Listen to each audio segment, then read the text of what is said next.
Abdul Muttalib ঘোষণা করে দিল, আগামীকাল সকালে আমার আব্দুল্লাহকে জবাই করা হবে গো। খবর শুনিয়া রে মক্কা মদিনার যুবকেরা শোনো, মক্কা মদিনার নারী পুরুষ সব একত্রিত হয়ে ছুটে আসলো। বড় বড় ব্যবসায়ীরা ছুটে আসলো, ধনীরা দৌড়ে আসলো। আব্দুল্লাহ মুসলমান শুনে নাও, ব্যবসায়ীরা ডাকতে বলে, আব্দুল মুত্তালিব,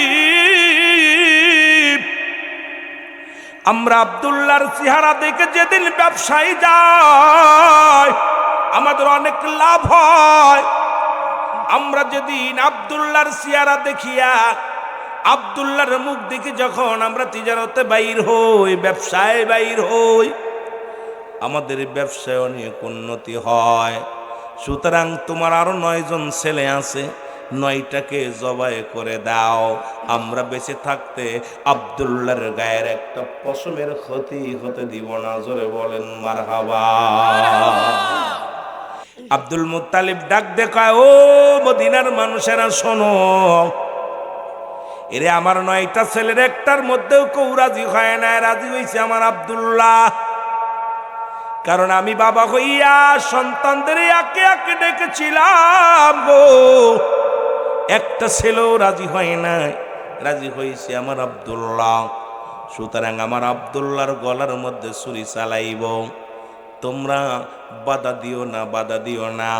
নফেলের কন্যা মরিয়াম ডাক দেখ, আব্দুল মুত্তালিব, আমার আব্বা জান হলো তাওরাত কিতাবের পণ্ডিত, আমার আব্বা হলো মুসলমান জব্বর কিতাবের পণ্ডিত। ওরে যখন আমার আব্বা জান কিতাব পড়তো, আখির নবীর বাবা হবে, আখির নবীর নূর মুবারক কার কাছে গচ্ছিত আছে রে আব্দুল মুত্তালিব। ওরে আব্দুল্লাহর ভিতরে যা আছে রে तमाम পৃথিবীর মানুষের মধ্যে নাই নাই। আরে আমি মরিয়াম বেঁচে থাকতে আব্দুল্লাহর কোনো ক্ষতি হতে দিব না রে। তোমার আরো 9 জন ছেলে আছে, তাদেরকে তুমি জবাই করো, তাদেরকে তুমি দুনিয়া থেকে বিদায় করে দাও। তবু আমার কোনো, আমরা বেঁচে থাকতে আব্দুল্লাহর কোনো ক্ষতি হতে দিব না। জোরে জোরে চিল্লায় বলা যাবে না মারহাবা। এর মুসলমান মক্কা মদিনার জমিনেরা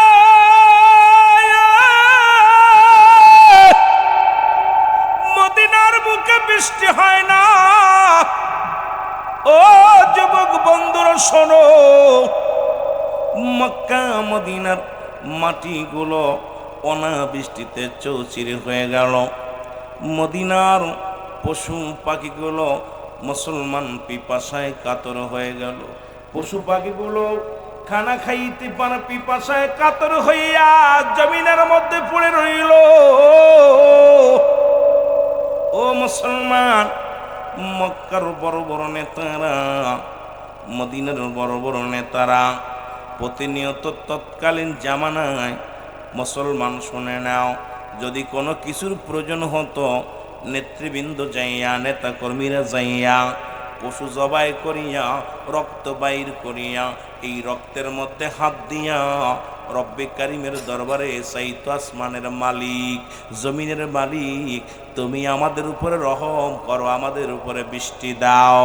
ওরে মুসলমান, যদি কোনো রোগবালা মুসিবত আসত, নেতারা যাইয়া পশুগুলো জবাই করিয়া রক্তের মধ্যে হাত দিয়া প্রার্থনা করত, রব্বে কারিম, রব্বে কারিম, আমাদের উপরে তুমি রহম করো, রহমত দান করো গো আমার আল্লাহ।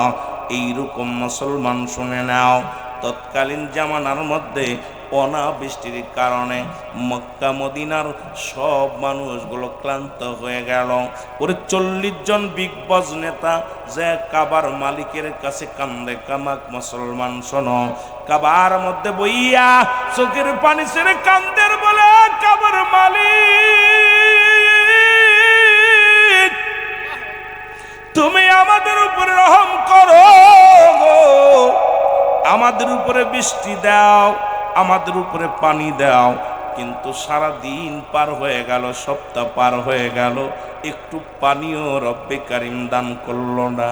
এবার তারা আইয়া ডাক দেখ আব্দুল মুত্তালিব, ও আব্দুল মুত্তালিব, তুমি কুরাইশ নেতা, মক্কা মদিনার সব চাইতে দামি গোত্রের মানুষ, কারণ তোমার কাছে আসছি তোমার 10টা ছেলে, তোমার 6টা মেয়ে, মোট 16 জন ছেলে মেয়ে, তোমার একারই মুসলমান। শুনে নাও, আব্দুল মুত্তালিবের বিবি ছিল 6খানা। ভালো করে লিখে নাও বাবা, লিখে নাও রে মুসলমান। যিনি আমার নবীর দাদি ছিল তার নাম ছিল ফাতিমা। আমার নবীজির মুসলমান, শুনে নাও, দাদার নাম আব্দুল মুত্তালিব, দাদির নাম ফাতিমা। আমার নবীজির নানার নাম আব্দুল ওহাব জুরি, নানির নাম হলো বাররা। আমার নবীর চাচার সংখ্যা ছিল 9 জন, ফুপুর সংখ্যা ছিল মুসলমান 6 জন। এই 16 জন ছেলে মেয়ে দুনিয়ার মধ্যে আগমন করেছিল রে মুসলমান। শোনো, এইবার দয়াল নবী রাসূল আকরাম সাল্লাল্লাহু আলাইহি ওয়াসাল্লাম, ও যুবক, রহমতের নবীর দাদার কাছে আসিয়া রে মক্কা মদিনার নেতারা বলে, আব্দুল মুত্তালিব চলো চলো চলো চলো, যায় কাবার মালিকের কাছে। যদি বৃষ্টি না দেয়, পানি না দেয়, জমজম কূপের পানিও শুকায় গেছে, যদি জমজম কূপের পানি যদি প্রবাহিত না হয়, তাহলে আমাদের ছোট ছোট মাসুম বাচ্চাগুলো মারা যাবে রে। আব্দুল মুত্তালিব চলো যায়, চলো যায়। আব্দুল মুত্তালিব যাইয়া সারাদিন বইরা রব্বি কারিমের দরবারে কান্দার, বলো রব্বি মা রব্বি কারিম, তুমি রহম করো, তুমি রহম করো, আমাদের উপরে রহম করো। কিন্তু হলো না। হঠাৎ করে একটা নিয়ত করলেন, আমার আল্লাহ, যদি জমজম কূপের পানি প্রবাহিত হয়, আমার কলিজার টুকরা সন্তানদের মধ্যে একজনকে আমি কুরবানি করে দিব, জবাই করে দিব। জোরে জোরে চিল্লায় বলা যাবেন আমার হাবা, আর জোরে জোরে চিল্লায় বলা যাবেন আল্লাহ। এর আত্মশির জাকেররা মানত করে, এইটা দেখে শরীয়তের মৌলবীদের কষ্ট হয়।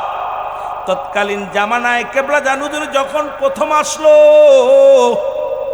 মুসলমান শোনো, দিলের কান্ডা লাগায় শোনো, কেবলা জান বলেন, আমি যখন প্রথম এই জমিনের মধ্যে আসলাম, তখন এই জমিনের মধ্যে মানুষগুলো ছিল মূর্তি পূজারী, মানুষগুলো ছিল মুসলমান বেনামাজি। আমাকে আল্লাহ রব্বুল আলামিন পাঠাইলেন আমার পীরের ওসিলায়, আল্লাহ এখানে আনলেন। আনার পর আমার প্রথম জুম্মার নামাজ পড়লাম 3 জনে, আমি ইমাম আর 2 জন মুসল্লি। ঈদের নামাজও পড়লাম আমি ইমাম আর 2 জনে, এই মোট 3 জনের মুসলমান। তৎকালীন জামানায় মানুষগুলো যখন পীরের দরবারে গরু ছাগল নিয়া, ধান চাউল নিয়া, দুধ নিয়া, কলা নিয়া যখন যাইতো, এক শ্রেণীর মানুষ বিরোধিতা করত। ও আমার বাবারা, আমার মনে রাখবা, সেই মানুষগুলো এখনো যারা আছে পরে মুসলমান, তারা এখনো বিরোধিতা করবে, কিয়ামত পর্যন্ত বিরোধিতা করেই যাবে। জোরে বলেন ঠিক কিনা? আব্দুল মুত্তালিব মানত করলো, রব্বি কারীম, তুমি কি করো, যদি জমজম কূপের পানি যদি প্রবাহিত হয়, আমি আমার 10টা পোলা, 10টা ছেলে মেয়েদের মধ্যে, 10টা ছেলেদের মধ্যে একটা ছেলেকে আমি তোমার নামে জবাই করে দিব। আর সঙ্গে সঙ্গে রব্বুল আলামিন জমজম কূপের পানি প্রবাহিত করে দিল। অসংখ্য পশু পাখি পানিগুলো পান করলো, মাসুম বাচ্চাগুলো পানিগুলো পান করলো। 1টা বছর সুন্দরভাবে পানির কোনো অভাব নাই। জমজম কূপের পানি এত পরিমাণ প্রবাহিত হলো, মানুষের চাহিদা মিটে গেল। জোরে জোরে চিল্লায় বলা যাবে না মারহাবা। কিন্তু আব্দুল মুত্তালিবের আর মনে নাই। 1 বছর পার হয়ে গেল, মানত পুরা করার কথা মনে নাই। সকালবেলা স্বপ্নে, একদিন স্বপ্নে দেখে, 1 বছর পরে স্বপ্নে দেখে আব্দুল মুত্তালিব, ও যুবক, তুমি যে মানত করেছিলা, ওই আব্দুল মুত্তালিব তুমি যে রব্বে কারিমের দরবারে মানত করেছিলে তোমার 10টা ছেলের মধ্যে একটা ছেলেকে জবাই করবা, আরে একটা বছর পার হয়ে গেল, এখনো তো তুমি জবাই করলা না। তোমার নিয়তটা পুরা করো, মানতটা পুরা করো। জোরে জোরে চিল্লায়া বলা যাবে না আল্লাহু আকবার। আব্দুল মুত্তালিব ঘুম থেকে উঠল, ঘুম থেকে উঠিয়া তার 10 পুত্রকে ডাকিয়া সামনে বসাইল গো। ডাকতে বলে, আমার ছেলেরা রে, আমি যে একটা মানত করেছিলাম সেই মানতটা পুরা করব। তোমাদের 10 ভাইকে আমি ডাকছি, শুনে নাও, শুনে নাও। আব্বাসকে ডাকতে বলে, আব্বাস রে, আমি রব্বে কারিমের নামে তোমারে জবাই করব, কারণ আমি নাম নিয়ত করেছিলাম, মানত করেছিলাম যে জমজম কূপের পানি প্রবাহিত হয়, তোমাদের 10 ভাইয়ের মধ্যে একজনকে আমি জবাই করে দিব। আব্বাস কয়, বাবা হবে না, আমি মরতে রাজি নয়। ডাক দিলেন মুসলমান আমির হামজাকে, ডাক দিলেন আমির হামজায়, কোথায় রে আমার আমির হামজা? আমির হামজার সামনে হাজির হয়ে গেলেন। ডাক দে কয়, আমির হামজা, তোমাকে আমি আমার প্রভুর নামে জবাই করব। আমির হামজা কয়, বাবা আমি মরতে রাজি নয়। এই রকম 9 ছেলেকে, এক একটা ছেলেকে, বড় জন, মেজে জন, সেজে জন, সবাইকে ডেকে ডেকে যখন কেউ মরতে রাজি হলো না, আব্দুল মুত্তালিব ডাক দে কলিজার টুকরা সন্তান ছোট ছেলেকে ডাক দেন, আব্দুল্লাহ, কোথায় রে আমার আব্দুল্লাহ? তুই আমার শেষ ভরসা, তুই আমার শেষ নিশানা, শেষ ঠিকানা। আব্দুল্লাহর সামনে হাজির হয়ে গেল। আব্দুল মুত্তালিব ডাক দেখ, আব্দুল্লাহ রে, তোমার 9 ভাইকে ডাকা হলো, কেউ রাজি হলো না। ওই জমজম কূপের পানি প্রবাহিত হওয়ার জন্য আমি নিয়ত করেছিলাম, মানত করেছিলাম। এই মানতটা হলো, যদি জমজম কূপের পানি প্রবাহিত হয়, আমি তোমাদের 10 ভাইয়ের মধ্যে একজনকে জবাই করে দিব, কুরবানি করে দিব। এখন তো রব্বে কারিম জমজম কূপের পানি দান করেছে, তোমার 10 ভাই তো আমাকে কেউ জবাই হতে রাজি হয় না।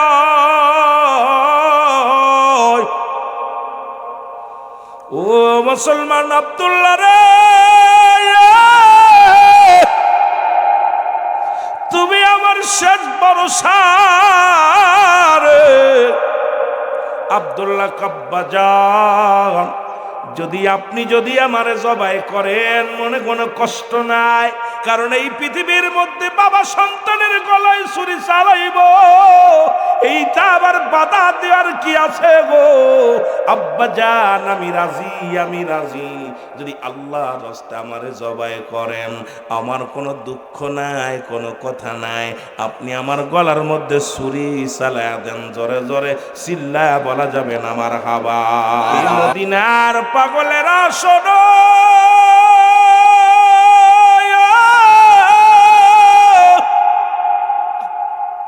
এরে আব্দুল্লাহ যখন রাজি হইয়া গেছে রে,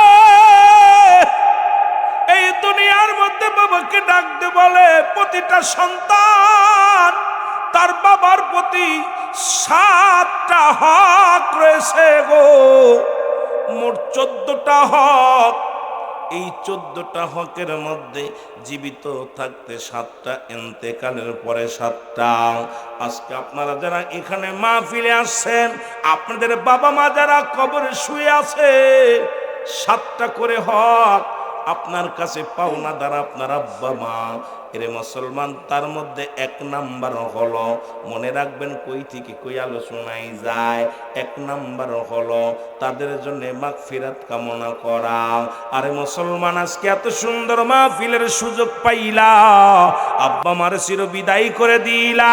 আরে দরদি মা, দরদি বাবা, যাদের ওই দুনিয়ায় নাই, যাদের ওসিলায় দুনিয়ার মধ্যে আগমন করলাম, আজকে তারা দুনিয়ার মধ্যে নাই।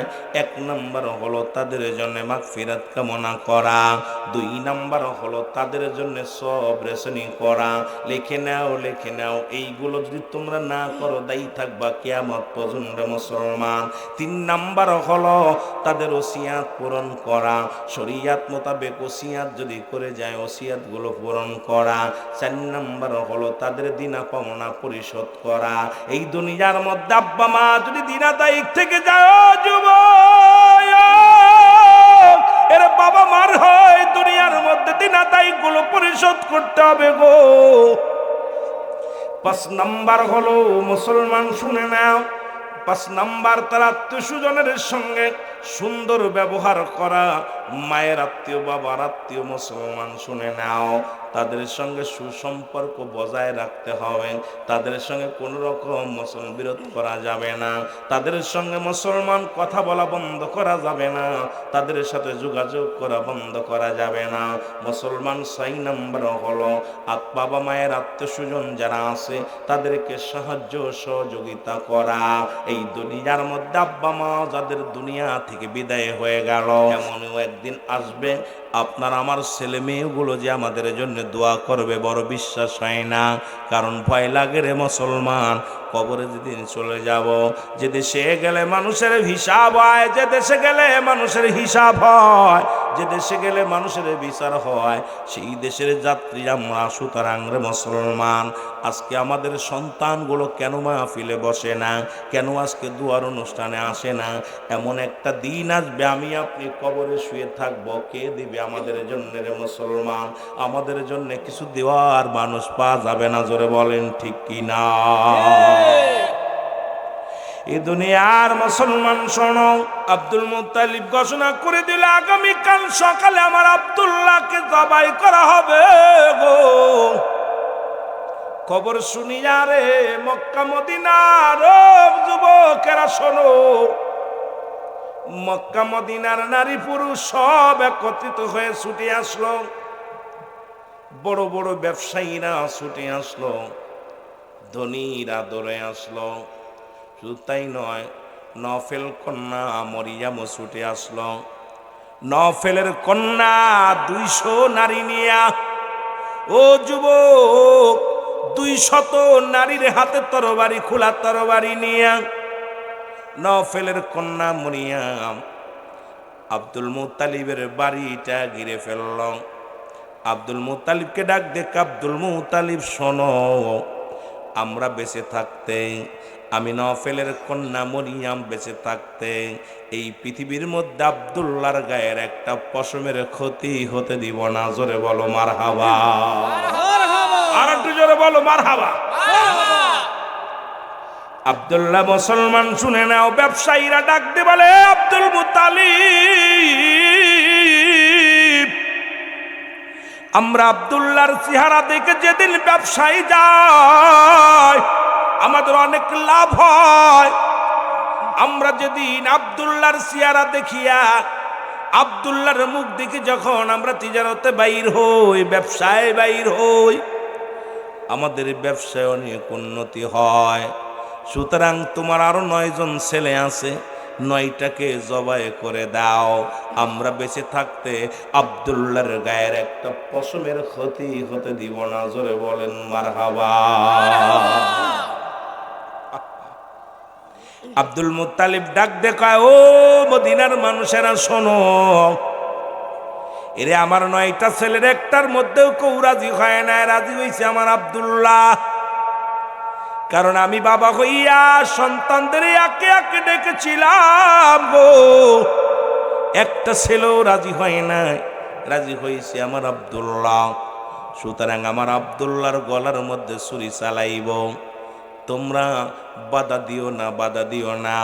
নফেলের কন্যা মরিয়াম ডাক দেখ, আব্দুল মুত্তালিব, আমার আব্বা জান হলো তাওরাত কিতাবের পণ্ডিত, আমার আব্বা হলো মুসলমান জব্বর কিতাবের পণ্ডিত। ওরে যখন আমার আব্বা জান কিতাব পড়তো, আখির নবীর বাবা হবে, আখির নবীর নূর মুবারক কার কাছে গচ্ছিত আছে রে আব্দুল মুত্তালিব।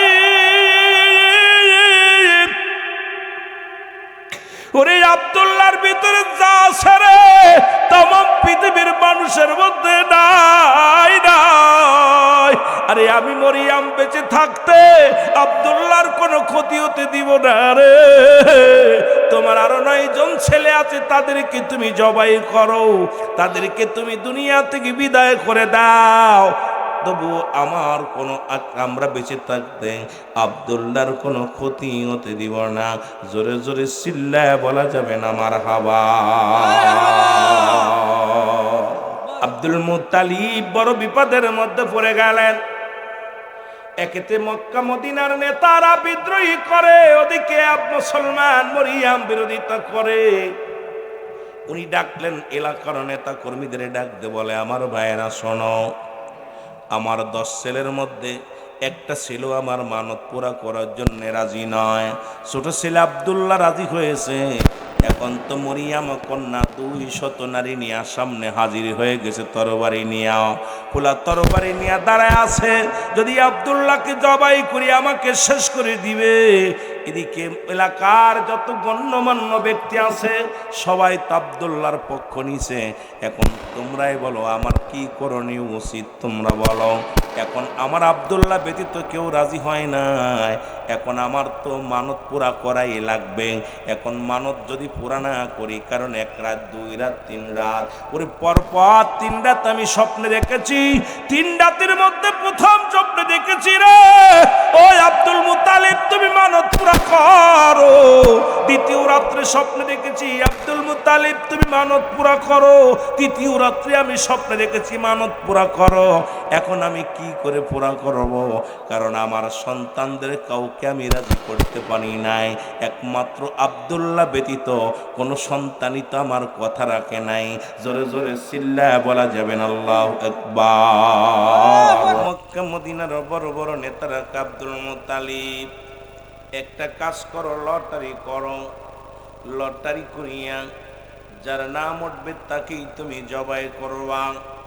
কারণ যেহেতু তোমাকে বিদ্রোহী করে মক্কা মদিনার মানুষেরা, ওরে নফেলের কন্যা মরিয়াম যেহেতু বিরোধিতা করে, মক্কার ব্যবসায়ীরা বিরোধিতা করে, মক্কার ভালো মানুষগুলো বিরোধিতা করে, একটা লটারি করো। এই লটারির মধ্যে যার নাম উঠবে তাকেই জবাই করা হবে। এর মুসলমান সন্তানদের নাম লেখা হলো, একটা পাতিলের মধ্যে রাখা হলো, নামগুলো রাখা হলো। একটা করে কাগজ টান দেয়, নাম ওঠে আব্দুল্লাহ। 2 নাম্বার কাগজ টান দেয়, নাম ওঠে আব্দুল্লাহ। 3 নাম্বার কাগজ টান দেয়, নাম ওঠে আব্দুল্লাহ। 4 নাম্বার কাগজ টান দেয়, নাম ওঠে আব্দুল্লাহ। 5 নাম্বার কাগজ টান দেয়, নাম ওঠে Abdullah. 6 number, 10 number, 20 number, 30 number, 40 number, 50 number, 60, 70, 80, মুসলমান 99। এই 99 বাড়ি নাম উঠলেন আব্দুল্লাহ, আব্দুল্লাহ, আব্দুল্লাহ। জোরে জোরে চিল্লায় বলা যাবে না মারহাবা। এর 3 বারই নাম উঠ মুসলমান, 99 বার নাম উঠল আব্দুল্লাহ। লোকজন ডাকতে বলে, আব্দুল মুত্তালিব যতবার নাম উঠাও, যতবার টুকেন উঠাও, ততবারই আব্দুল্লাহর নাম। মক্কা মদিনার মেয়েরা ডাকতে কয়, মরিয়াম মুসলমান শুনে নাও। নফেলের কন্যা মরিয়াম ডাক ডেক আব্দুল মুত্তালিব জেনে রাখো, ওরে 99 বার নয়, 99,000 বারও যদি আব্দুল্লাহর নাম ওঠে, আমরা বেঁচে থাকতে আব্দুল্লাহর গলায় ছুরি চালাতে দিব না। জোরে বলো মারহাবা। এই মদিনার পাগলেরা গো,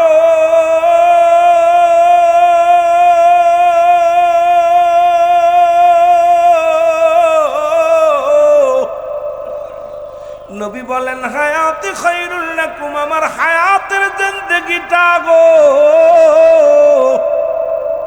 আমার উম্মতের জন্য কল্যাণ স্বরূপ। এই দুনিয়ার মধ্যে আমি নবী আগমন করলাম আমার উম্মতের জন্য কতই না মঙ্গল। ও যুবক বন্ধুরা, দিলের কান্ডা লাগা শুনে নাও। আরে নবী কয় উম্মতিরা রে, আমি নবী তোমাদের সঙ্গে চলাফেরা করলাম, কথাবার্তা বললাম, তোমাদের সঙ্গে চলাফেরা করতে পেরেছি, কতই না উত্তম রে মুসলমান। শোনো, এই নবীজি আমার বাবার আমার, শোনো এরে নবীর মুসলমান নবীর বাবা আব্দুল্লাহ এইবার 99 বার নাম যখন উঠল গো এ মুসলমান, এবার 100 বারের মাথায় আব্দুল্লাহর নাম ওঠে নাই, উঠছে উটের নাম। 100 উট কুরবানি করে দিলেন মুসলমান আব্দুল মুত্তালিব।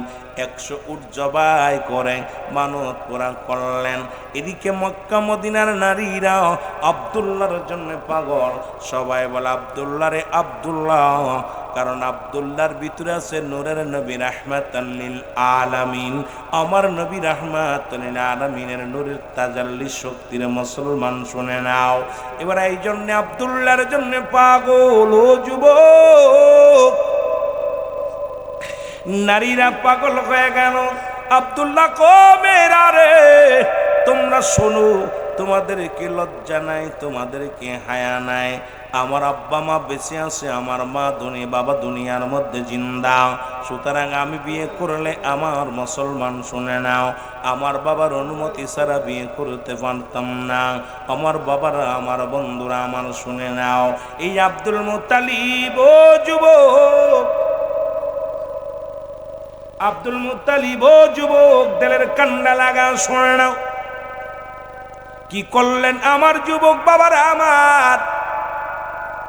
আমার বন্ধুগণ আমার, এবার আব্দুল মুত্তালিব তার বাল্য বন্ধু আব্দুল ওহাবের বাড়িতে চলে গেলেন। ছোট্টবেলা কথা দিয়েছিল, বন্ধু তোমার যদি মেয়ে হয় আর আমার ছেলের সঙ্গে তোমার মেয়ের বিবাহ হবে। যা বলে আব্দুল ওহাব রে, কথা দিয়েছিলাম তোমার একটা মেয়ে সন্তান হলে হয়েছিল, শুনেছিলাম তোমার সঙ্গে কথা ছিল আমার ছেলের সঙ্গে বিবাহ হবে।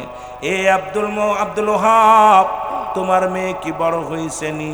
কয় হুজুর বড় আব্দুল মুত্তালিব রে হয়েছে।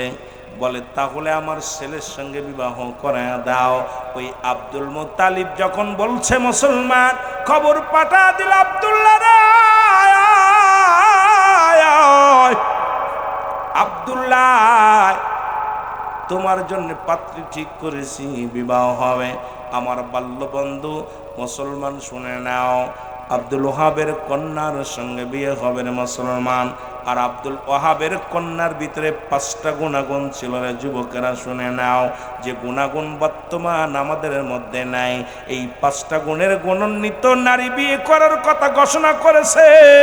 ও যুবক বন্ধুরা শোনো, এই 5টা গুণের 1 নাম্বার গুণ হলো সতীত্বর আমানতদারি। জোরে বলা যাবে না মারহাবা? আড়াই হাজারের মানুষেরা শোনো, নারায়ণগঞ্জের বাবারা শোনো, 5টা গুণের নারী বিবাহের কথা বলছে। এই 5টা গুণের নারী যদি না পাও, বিয়ে করো না রে যুবকেরা। 1 নাম্বার হলো সতীত্বর আমানতদারি। এখন বর্তমান জামানায় এই নারীগুলো পাওয়া বড় দুরস্কার, কারণ মামাতো ভাই, খালাতো ভাই, ফুফাতো ভাই সর্বের মূল হলো মুসলমান দুনিয়ার মধ্যে সর্বনাশের মূল। এর 1 নাম্বার হলো সতীত্বর আমানতদারি। 2 নাম্বার হলো পর্দাশীলতা নারী। নামাজ যেমন ফরজ, পর্দাও তেমনি ফরজ। আল্লাহু আকবার, আল্লাহু আকবার। 2 নাম্বার হলো পর্দাশীলতা নারী। আজকে আমার দেশের মধ্যে কোনো পর্দা নাই। আজকে আমার দেশের মধ্যে কি বলেন হুজুরের বউ, কি বলেন হুজুরের মেয়ে, কি বলেন হুজুরের কন্যা, সব আজকে বেপর্দা বেপন অবস্থায় চলাফেরা করছে। আজকে দেশও শেষ, জাতিও শেষ, সমাজও শেষ। এই জন্য মুসলমান 2 নাম্বার হলো পর্দাশীলতা নারী। 3 নাম্বার হলো আমলদারি নারী। আজকে আমাদের মা বোনেরা আমল তো বন্ধ হয়ে গেছে, আর এখন মা বোন নয়, অল পৃথিবীর মধ্যে হুজুররাও আমল ছেড়ে দিছে মোবাইল আইয়া। এই মোবাইল আইয়া দেশটারে খাইল। শুধু গেমারের মধ্যে যত টানাটানি, দুনিয়ার মধ্যে যত ফ্রি ফায়ার, কত জুয়া খেলা, কতই না নষ্টামিরে যুবক। শুনে নাও 3 নাম্বার হলো আমলদারি নারী। এখন আমলদারি নারী পাওয়া বড় দুরস্কারের যুবক বন্ধুরা আমার। এই নারায়ণগঞ্জের জমিনে 2500-এর মধ্যে এই 3টা গুণের নারী একটু খুঁজে বাইর করো, খুব কম পাওয়া যাবে রে যুবক বন্ধুরা। 4 নম্বর হলো মুসলমান গুণবতী রূপবতী নারী। আজকে গুণ না থাকার কারণে গুণ নাই মুসলমান শোনো, আজকে গুণবতী নারী যদি বিয়ে করতে পারো জীবনেও তোমার কষ্ট দিব না। 2-4-20 বছর বিদেশে পড়ে থাকলেও তোমার ঘর ছেড়ে যাবে না। এই পৃথিবীর মধ্যে গুণবতী নারীগুলো সংসারের মধ্যে শান্তি টেনে আনে, সুখ টেনে আনে। এই সংসারের মধ্যে সুখ আর শান্তির জন্য গুণবতী নারীর প্রয়োজন রে মুসলমান। যেটা মা আমেনার ভিতরে ছিল এই পৃথিবীর মধ্যে আমাদের মধ্যে নাই, নবীর মায়ের মধ্যে ছিল, যেটা আমাদের মধ্যে নাই। 5 নাম্বার হলো যুবকরা আমার শুনে নাও, সমাজ আদর্শবান বাবা মায়ের সন্তান এখন আমাদের মধ্যে গাঁজাখোর আর মদখোর নারী করবাদ দিলে অভাবের নাই মুসলমান শুনে নাও। আজ থেকে প্রতিজ্ঞা করবা যুবকেরা, কোনো ঘুষখোরের মেয়ে বিয়ে করব না, কোনো সুদখোরের মেয়ে বিয়ে করব না, কোনো হারামখোরের মেয়ে বিয়ে করব না। ভালো করে লিখে নাও, আজ থেকে প্রতিজ্ঞা করবা, যে ব্যক্তি সুদ খায় তার সঙ্গে কোনো আত্মীয়তা নাই, যে ব্যক্তি ঘুষ খায় তার সঙ্গে কোনো আত্মীয়তা নাই। এ ঘুষখোরের দল, সুদখোরের দল, জিনাখোরের দল শোন, মাদকখোরের দল যারা মুসলমান শুনে নাও, গাঁজা খায়, মদ খায়, ইয়াবা খায়, আজ থেকে প্রতিজ্ঞা করব একজন ভ্যান চালক, রিক্সা চালকের মেয়ের সঙ্গে বিবাহ করব, তবু ঘুষখোর, সুদখোর, হারামখোরের সঙ্গে কোনো আত্মীয়তা করব না। জোরে বলেন ঠিক কিনা? এ আমার বাইরে আমার বন্ধুরা আমার, আজকে সমাজের মধ্যে এই কথাগুলো বললেই অনেকে কষ্ট হয়। অনেকে কয় রুহুল আমিন সাহেব কথা কেন বলো? কেন বলি? কারণ আমি বলবো না, আমাকে বলবে না, কে বলবে? মরা লাগবে, মরণের পেয়ালা পান করা লাগবে রে মুসলমান। এই 5টা গুণের নারী যদি কেউ বিয়ে করতে পারো, এই দুনিয়া তো শান্তি, পরপারও শান্তি। এই দুনিয়ার মধ্যে এর মতো স্বামী, এর মতো বিবি আর দুনিয়ার মধ্যে আর হবে না। ওরে মুসলমান শুনে নাও, এই জন্য আমি আপনাদেরকে জানায়া দিয়ে গেলাম, মনে রাখবেন, জোরে বলেন আল্লাহু আকবার। যদি কোনো অবিবাহিত নারী, অবিবাহিত পুরুষ যদি জিনা করে, শাস্তির বিধান হলো তাকে 100 ডোরা মারো। 100 ডোরা, কয়েকটা ডোরা মারলে যেন মারা যায়। মারা গেলে তাকে অবিবাহিত থাকার কারণে সে জানাজা পাবে, দাফন পাবে, কাফন পাবে, সব পাবে। বাকি বেতের আঘাতগুলো তার কবর উপর মারতে হবে। এটা হলো কোরআনের বিধান, হাদিসের বিধান, ইসলামের বিধান। এখন যদি আর বিবাহিত নারী, বিবাহিত পুরুষ জিনা করে, এই নারায়ণগঞ্জের মা বোন শোন, বিবাহিত নারী, বিবাহিত পুরুষ যদি জিনা করে, শাস্তির বিধান হলো এই নাভির বুক পর্যন্ত মাটির নিচে পুঁততে হবে, পুতিয়া কঙ্কার নিক্ষেপ করতে হবে, পাথর ছুঁড়ে মারতে হবে, ইট পাটকেল যা পাবেন মারবেন। যতক্ষণ পর্যন্ত মৃত্যুবরণ করবে না, মারা বন্ধ হবে না। যখন নিশ্চিত হয়ে যাবেন মারা গেছে, তখন তাকে উত্তোলন করবেন, মাটি খুঁড়ে উত্তোলন করবেন, কইরা তাকে দিবালয়ে কুকুর শিল দিয়ে লাশটা খাওয়াই দিতে হবে। কোনো বিবাহিত নারী, বিবাহিত পুরুষ জানাজা পাবে না, বিবাহিত নারী, বিবাহিত পুরুষ কোনো কাফন পাবে না, বিবাহিত নারী, বিবাহিত পুরুষ কোনো দাফন পাবে না। তাদেরকে মাটি দেওয়া শরিয়াত বিধান অনুযায়ী কোনো জায়েজ নাই। সুতরাং এই নারায়ণগঞ্জের জমিনে যদি একটা বিচার হতো, এই জমিনের কোনো মেয়ে তার স্বামীর হক নষ্ট করতো না। জোরে বলেন ঠিক কিনা? একটা ছেলে তার বিবির হক নষ্ট করতো না। জোরে বলেন ঠিক কিনা? রাসূল বললেন, এই মিরাজের রজনীতে যে আসে বললেন, একদল নারীর লজ্জাস্থান দিয়ে আগুনের ফুলকি ঢুকানো হচ্ছে, আর একদল লজ্জাস্থান দিয়ে আগুনের ফুলকি বাইর হচ্ছে। নবীজি আফসোস করে বললেন, কারণ ওই সমস্ত নারীরা পৃথিবীর মধ্যে পর পুরুষকে আকর্ষণ করত। এখন দেখেন, ঢাকা শহরে আমি গতকালকে ছিলাম, আপনার বনানীতে ছিলাম, একটা মিটিং ছিল সারা রাত। আল্লাহর কসম, সকাল ফজরের নামাজের আগ দিয়ে এত পরিমাণ নারীগুলো একটার গায়ে কাপড় নাই, পোশাক নাই, সব মাতাল হয়ে নামতেছে, উঠতেছে। আমি আশ্চর্য হয়ে গেলাম দেখা পর, যেই বাংলার জমিনে আল্লাহ গজব কেন দেবে না?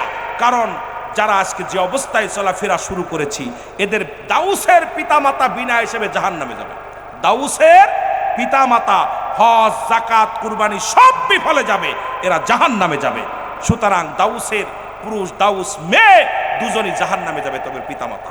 এখন পুরুষ দাউস, পুরুষ দাউস চিনার উপায় হলো পুরুষ কুলে জন্ম নিয়ে, ছেলে কুলে জন্ম নিয়ে যে সমস্ত ছেলেরা নাক ফুরায়, কান ফুরায়, হাতে ছুরি দেয়, এরপরে আপনার গলায় সোনার চেন দেয়, পুরুষের মতো চলা, মেয়েদের মতো চলাফেরা করে, মেয়েদের মতো ভাব দেখায়, ভাব ভঙ্গি চলাফেরা, যে মেয়েদের মেয়েলি ভাব, এদের পিতামাতা বিনা হিসেবে জাহান্নামে যাবে। এরা হলো দাউস। পুরুষ মেয়ে দাউস যে সমস্ত মেয়েরা মেয়ে কুলে জন্ম নিয়ে যারা ফ্যান শার্ট পরে, শার্ট গায়ে দেয়, ভালো করে শোন, ফ্যান শার্ট পরে, শার্ট গায়ে দেয়, পুরুষের ন্যায় চলাফেরা করে, পুরুষের মতো কথাবার্তা বলে, পুরুষের মতো ভঙ্গি আচরণ যারা ব্যবহার করে, এরা হলো দাউস। আর এই দাউসের পিতামাতাও বিনা হিসেবে জাহান্নামে যাবে। তসবি টিপে জান্নাতে যাবা চিন্তা করছো, মসজিদে কপাল ছুলে জান্নাতে যাবা চিন্তা করছো, এত সহজ না। জান্নাতের সার্টিফিকেট এত সহজ না, জান্নাতের টিকিট এত সহজ না। কারণ বাংলাদেশে যা শুরু হয়ে গেছে, পৃথিবীর মধ্যে যা শুরু হয়ে গেছে, আমার মন বলে রব্বে কারিম যদি ধরে, আমাদের বাঁচার মতো কোনো পথ নাই। জোরে বলেন ঠিক কিনা? আমার বাবা গান, আমার দিলের কান্ডা লাগা শুনে নাও। আব্দুল মুত্তালিব কি করলেন? আব্দুল মুত্তালিব আব্দুল ওহাব রে বললেন, ওহাব রে বিয়েটা পড়ায়া দাও। বিয়ে হয়ে গেল। এবার আব্দুল্লাহর বাসর হলো। মা আমেনা বলে, খোদার কসম করে বলি, আমি যখন বাসর ঘরে গেলাম, যখন তাকাইলাম, আমি যখন ঘরের মধ্যে গেছি, আল্লাহর কসম করে বলি, আব্দুল্লাহর মুখের দিকে যখন আমি তাকাইলাম, আব্দুল্লাহর কপালের মধ্যে নূরের ঝলক এত পরিমাণ শুরু করলো, আমি সহ্য করতে পারি নাই। আমি নিজে উঠে যে আব্দুল্লাহর কপাল মুবারকে সুমা লাগাইলাম। জোরে বলেন মারহাবা। 3 দিন পরে আব্দুল্লাহ যখন রাস্তা দিয়ে যায়, কোন মেয়ে আর আব্দুল্লাহরে ডাক দেয় না, ডিস্টার্ব করে না। ডাক দিলেন মরিয়াম, নফল কন্যা মরিয়াম ডাক দেওয়াল, আব্দুল্লাহ রে দাঁড়াও। আব্দুল্লাহ, মরিয়াম কয় আব্দুল্লাহ রে, আব্দুল্লাহ কয় মরিয়াম রে, তুমি আমারে ডাক দিয়ে বসতে দিতা, কথা বলতা, কিছু খাবার দিতা, আজকে ডাক দিয়া বসতেও দিলে না, খাবারও দিলে না, কিছু বলতে চাও কি রে মরিয়াম? সত্যি করে বল রে আব্দুল্লাহ, তুমি কি শাদি করছো নি রে আব্দুল্লাহ? আব্দুল্লাহ কয় মরিয়াম রে, গত 3 দিন হয়ে গেল আমার বিবাহ হয়েছে রে আব্দুল্লাহ। আব্দুল্লাহ কয় মরিয়াম রে, 3 দিন হয়ে গেল আমার বিয়ের বয়স। এরে মরিয়াম চিৎকার মেরে দিয়ে বলে, আব্দুল্লাহ রে কি করলি রে? ওরে আমি নফলের কন্যা, আমার আব্বা জান ছিল তাওরাত জব্বর কিতাবের পণ্ডিত রে। আমার আব্বা জান যখন কিতাব পড়তো, আখির নবীর আলোচনাগুলো করত, আমি মরিয়াম কান পেতে পেতে শুনতাম। এরে আব্দুল্লাহ, তোর ভিতরে গচ্ছিত ছিল সেই আখির নবীর নূর রে মরিয়াম। আব্দুল্লাহ, বড় স্বপ্ন ছিল রে, ওদিন আমি 200 মেয়ে নিয়ে গেছিলাম, বিদ্রোহী করেছিলাম, তোমার বাঁচানোর জন্য নয়, কারণ আমি আখির নবীর নূরের মালিক হব এই কারণের। আব্দুল্লাহ, আব্দুল্লাহ রে, বড় স্বপ্ন ছিল আমি আখির নবীর মা হব রে আব্দুল্লাহ। আব্দুল্লাহ রে কি করলি? আমি আখির নবীর মা হতে পারলাম না। জীবনে প্রতিজ্ঞা করলাম আর জীবনে কোনোদিন বিয়া করব না, আর জীবনে কোনোদিন শাদী মোবারক করব না। যতদিন বেঁচে থাকি রে আব্দুল্লাহ, আখির নবীর মা হওয়ার জল্পনা কল্পনা নিয়ে বেঁচে থাকবো রে আব্দুল্লাহ। এরে মুসলমান শুনে নাও, এই নূরের নবী রাহমাতুল লিল আলামিন, এই পৃথিবীর মধ্যে যুবকেরা ছোড়ো, যার জন্যে দুনিয়া সব পাগল, আসমান পাগল, জমিন পাগল। নবী কয় ওফাতি খায়রুল লাকুম, আমার ওফাতটাও, আমি নবীর ইন্তেকালটাও দুনিয়ায় যেমনি আগমন করলাম, হায়াতি খায়রুল লাকুম, আমার হায়াতের জিন্দেগিটাও আমার উম্মতের জন্য কল্যাণ স্বরূপ। মামায়াতি খায়রুল লাকুম। আমার উম্মতিরা রে, এই দুনিয়া থেকে বিদায় নিলাম, এটা আমার উম্মতের জন্য কল্যাণ স্বরূপ। কারণ পৃথিবীর মধ্যে যদি কোনো উম্মত পৃথিবীর মধ্যে ভালো কর্ম করে, আমি নবীর সঙ্গে সঙ্গে আল্লাহর দরবারে প্রশংসা করি, আমার আল্লাহ অমুক গ্রামে অমুক ব্যক্তি আল্লাহ ভালো কর্ম করেছে, আমি তার জন্য প্রশংসা করি। আবার যদি কোনো ব্যক্তি গুনাহের কাজ করে, আমার নবী রাহমাতুল লিল আলামিন উনি বলে আমার উম্মতের হইয়া আল্লাহর দরবারে ইস্তেগফার করি, মাফ চাই, ক্ষমা চাই। সুতরাং এমন নবীর ভাগ্য গুণে এমন নবীর উম্মত আমরা হতে পারলাম, আমরা বড় ভাগ্যবান। জোরে জোরে চিল্লায় বলেন ঠিক কিনা? আর কি জোরে জোরে চিল্লায় বলেন ঠিক কিনা? আমার ভাইরা, আমার বন্ধুরা, আমার সেই নবীর কথা বলতে যে আমার দয়াল পীর বলতেন, বাবা সেই নবীর প্রেম ভালোবাসা যার অন্তরে যতটুক, তার ঈমান বলতে ততটুক। নবীর প্রেম ভালোবাসা যার অন্তরে নাই, তার ঈমান বলতে কিচ্ছু নাই, সরাসরি বেঈমান। আজকে বাংলার জমিনে মুসলমান শুনে নাও, সেই নবীর উপরে যদি কোনো ব্যক্তি একবার দুরূদ শরীফ পড়ে, 10টা নেকি তার আমলনামায় লেখা হয়। একবার যদি কোনো ব্যক্তি সেই নবীর উপরে দুরূদ পড়ে, 10টা গুনাহ মাফ করে দেয় আমার আল্লাহ। ওই নবীর উপরে যদি কোনো ব্যক্তি একবার দুরূদ পড়ে, মুসলমান শুনে নাও, 10টা পুরস্কার ইয়াউমাল কিয়ামতের ময়দানে আমার আল্লাহ দান করে।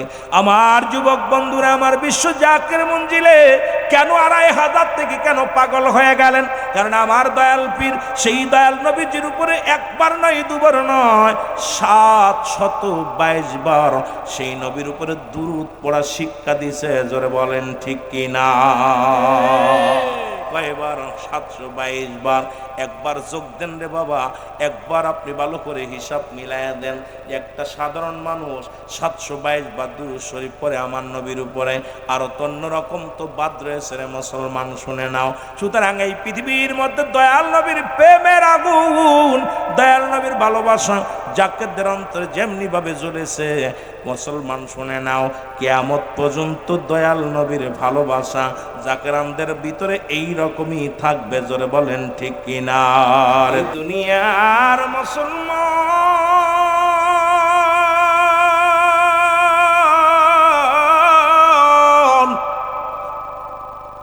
নবী লাগবে কবরে, নবী লাগবে মিজানে, নবী লাগবে ফুলসিরাতে, নবী লাগবে ইয়াউমাল কিয়ামতের ময়দানে।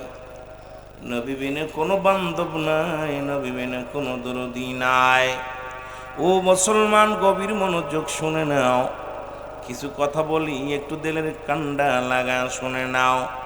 বিশ্ব জাকের মঞ্জিল আয়োজিত কর্মী গ্রুপের আজকে এই মাহফিল খানা শুনে নাও। অনেক মানুষ কয় দরবারে মানত করা জায়েজ নয়, দরবারে এটা নেওয়া জায়েজ নয়।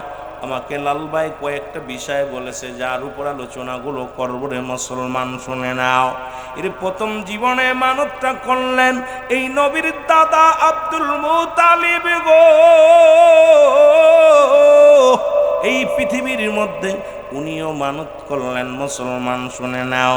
আমরা যেমন মানত করি, আল্লাহ যদি এই জিনিসটা হয়, আপন পীরের দরবারে অমুক জিনিসটা দিব, এই জিনিসটা যদি হয় আপন পীরের দরবারে এইটা দিব, মুসলমান শুনে নাও। তদ্রূপ এই পৃথিবীর মধ্যে প্রথম মানত করলেন ও মুসলমান আমার আপনার নবী, নবীদের নবী, রাহমাতাল লিল আলামিনের দাদা আব্দুল মুতালিব। জোরে জোরে চিল্লায়া বলা যাবে না মারহাবা? আমার পীর বলে পৃথিবীর মধ্যে আমার জীবনে আমি মারে হারাইলাম, এতিম হই না, আমি আমার বাবারে হারাইলাম, তবু আমি এতিম হই না। আমার দাদা দাদি হারাইলাম, আমি এতিম হই নাই। যেদিন আমার মুর্শিদ, তোমার দাদু পীর, আমার দয়াল পীর দস্তগীর আমারে তো এতিম বানায়া চলে গেছে, ওই দিন আমি চির এতিম হয়ে গেছি। এ জাকের ভাইরা খুব লক্ষ্য করে শুনবেন। হুজুর বলেন আমি তখন ছোট্ট, আমরা কয় ভাই বোন, আমার আম্মাজান মারা যায়। আমার আম্মাজান মারা গেলেন, অভাবে পৃথিবীর মধ্যে ঠিক মতো খাইতে পারি না, স্কুলে তখন লেখাপড়া করি। আমার পীর কেবলা যান আমাদের বাড়িতে আসছে, আমার আব্বা আমার ভাই বন্ধু দাদার সঙ্গে সবার সাথে কথাবার্তা বলেছে। আমি স্কুল থেকে আসলাম, বইগুলো নিয়ে যখন ভিতরে ঢুকলাম দেখি আমার দয়াল পীর, আমার দয়াল দস্তগীর। কারণ আমার বাবার নাম হলো খাজা আসমতুল্লাহ ফরিদপুরি, বাবার নাম হযরত খাজা মাওলানা আলিমউদ্দিন মুসলমান শুনেন রাহমাতুল্লাহ আলাইহি। আমার পীরের নাম হলো খাজা ইউনুস আলী মুসলমান রাহমাতুল্লাহ আলাইহি। জোরে জোরে চিল্লায় বলো মারহাবা। হুজুর বললেন, বাবা যখন আমি স্কুল থেকে আসা দেখি ঘরের মধ্যে প্রবেশ করলাম, খোদার কসম ঘরটা যেন নূরে ঝলক শুরু হয়ে গেছে। হুজুর আমার মুখের দিকে তাকাইলাম, আমিও মুখের দিকে তাকাইলাম। আমার পীর কেবলা যান তোমাদের দাদু পীর, আমার পীর আমার খাজা ইউনুস আলী রাহমাতুল্লাহ আলাইহি আমার দিকে তাকাইলেন, আমিও তাকাইলাম। তাকানোর পর চোখে যখন চোখ পড়ো, আমি যেন আমার পীরের প্রতি এত ভক্তি শ্রদ্ধা এত ভালোবাসার বেড়ে গেল। আমার পীর আমাকে বললেন, বাবা আমার সাথে কি আপনি যাবেন? আপনাকে আমি লয়ে যাব। আমি আমার মা বাবার অনুমতি ছাড়াই আমি বললাম, হুজুর আমি আপনার সঙ্গে যাব। জোরে বলেন মারহাবা, আর একটু জোরে বলেন মারহাবা। আমার আব্বা এবার আমাদের ওখানে খাওয়া দাওয়া করলেন।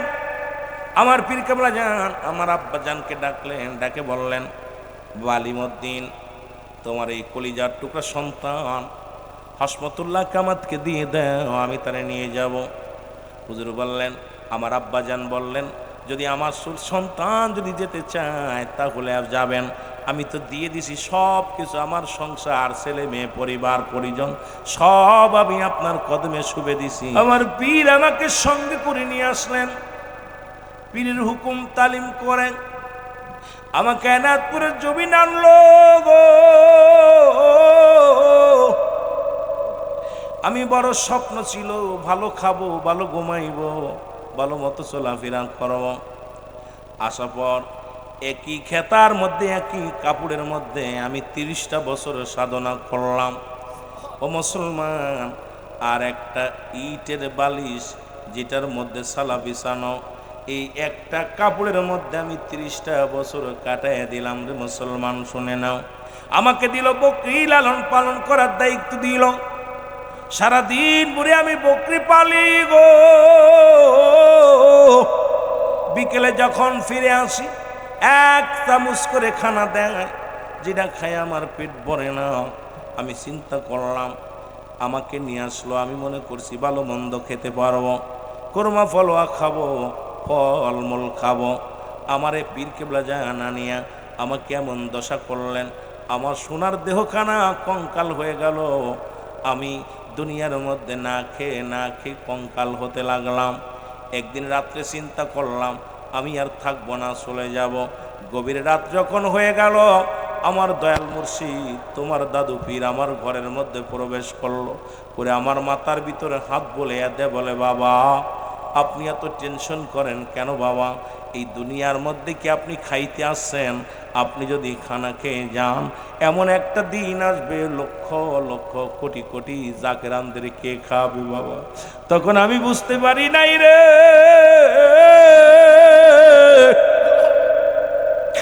দয়াল পীর বললেন, বাবা আমি তোমাকে পুরাইয়া জ্বালাইয়া এই পৃথিবীর মধ্যে আমি তোমারে খাঁটি সোনা বানাইছি। মুর্শিদ পরশ মনিল তুমি লোহারে বানাইলা কাঞ্চা সোনা, বলো লোহারে বানাইলা আমার মুর্শিদ পরশ মনি রে, তুমি লোহারে বানাইলা কাঞ্চা সোনা, বলো লোহারে বানাইলা।